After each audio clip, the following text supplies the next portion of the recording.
तुळजापूरकडचे लोक इकडंच, बुलढाण्याकडचे पण इकडंच, हे सगळे इकडंच भेटायला यायचे.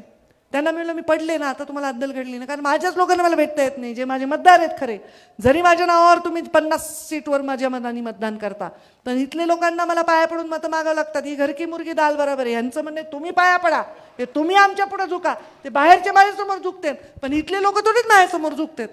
मग यांना मी म्हणलं बाबा हे मला जमणार नाही. म्हणून मला अजितदादांना मी एकदा विमानात आम्ही गप्पा मारत होतो, आम्ही दोघेच होतो, अजितदादा आणि मी, कुठेतरी प्रवासात एकत्र चाललो होतो. तर मी अजितदादा म्हणलं, अजितदादा आपण एकत्र नव्हतो, आपलं कधी म्हणजे तसं दोन्ही परिवाराचं असं खूप सख्य नव्हतं, एकमेकांच्या विरोधात होते, पण मला खरं सांगू का, माझा तुम्ही एका विषयामध्ये फार जुळा भाऊ आहेत. ते म्हणले काय? तुम्ही म्हणलं तुमचं मला एक पटतंय, इकडचं तिकडं नाही, तिकडचं इकडं नाही. काही लोक म्हणजे त्यांच्याकडे बारामतीच्या माणसांना मुंबईत तुम्हाला दिसणारच नाहीत बारामतीचे माणसं. कारण मी बारामतीमध्ये 15 दिवसाला यायलो, तर तुम्ही मुंबईला कशाला येता? PA ला फोन करा, हे काम करा. त्याच्यात मुंबईचे लोक कोणी उद्योगपती असतील, कोणी माणसं असतील, त्यांनी बारामतीला यायचं नाही. तर मला हा नियम मला खूप आवडला, पण बाबा वारले होते, लोकांना शिस्त लावण्याचा तो वेळ नव्हता, म्हणून मी तो नियम पाळला नाही.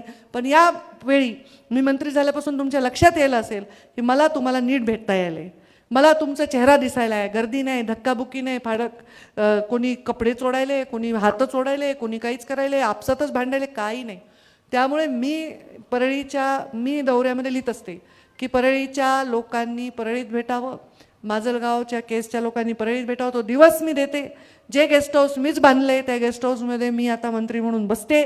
तिथे अधिकारी बोलवून ठेवते, समोर तहसीलदार असतात, समोर अधिकारी असतात, त्यांना बसवते आणि तिथे लोकांची क्षमता आहे का, त्याचे पैसे आहेत का त्याच्याकडे, ते काम देते दुसऱ्या तरी कॉन्ट्रॅक्टरला, काय करते काय मी बोलू शकत नाही. पण ठीक आहे बाबा, ते पण तेवढं करायची सवय आपण लावली आहे. मग आपण लोकांना छोटे छोटे कामं दिले, विकास दिला. आताही तेच करू. आता आमच्या सुनेत्रा वहिनी पालकमंत्री आहेत आणि माझ्या शेजारीच आम्ही राहतो, तर त्यांना थोडा वेळ दिला पाहिजे. त्यांच्या जीवनामध्ये एवढी मोठी दुर्घटना घडली, अजितदादांचं जाणं, त्यामुळे लगेच तुम्ही इकडे या, तुम्ही हे करा. मी तर त्यांना काही त्रास देऊ इच्छित नाही. मी स्वतः दुःखातून गेले, मला खूप त्रास देतो. पहिल्या क्षणापासून लोक मला मागत, इतके काही लोक विचित्र असू शकतात आणि काही लोक इतके सुंदर असू शकतात, याचे सगळे अनुभव मी घेतलेले आहेत. म्हणजे मुंडे साहेब गेले त्याच्या दुसऱ्या दिवशी एक कार्यकर्ता येऊन मला भेटला, अरे साहेब मला काल 75 लाख रुपये देणार होते आणि साहेब गेले गळागळा रडायला. मला कळलं नाही, हा 75 लाखासाठी रडायला का साहेबासाठी रडायला? म्हणजे इतके विचित्र लोक आहेत.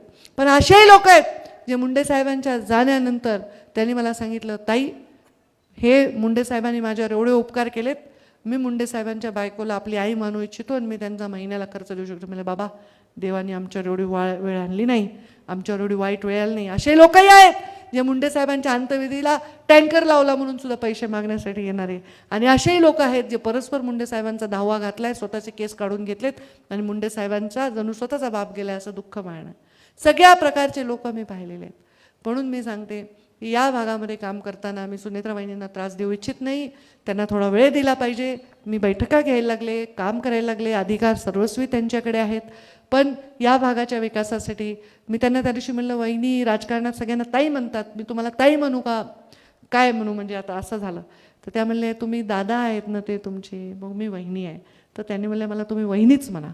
आणि मी त्यांना त्रास देऊ इच्छित नाही. आता इथे परत निधी वगैरेच्या बद्दल आपण पूर्णपणे जागरूकपणे काम करू. प्रत्येक कार्यकर्त्याला निधी मिळेल ह्याची पूर्ण जागरूकता करू. आता आपल्या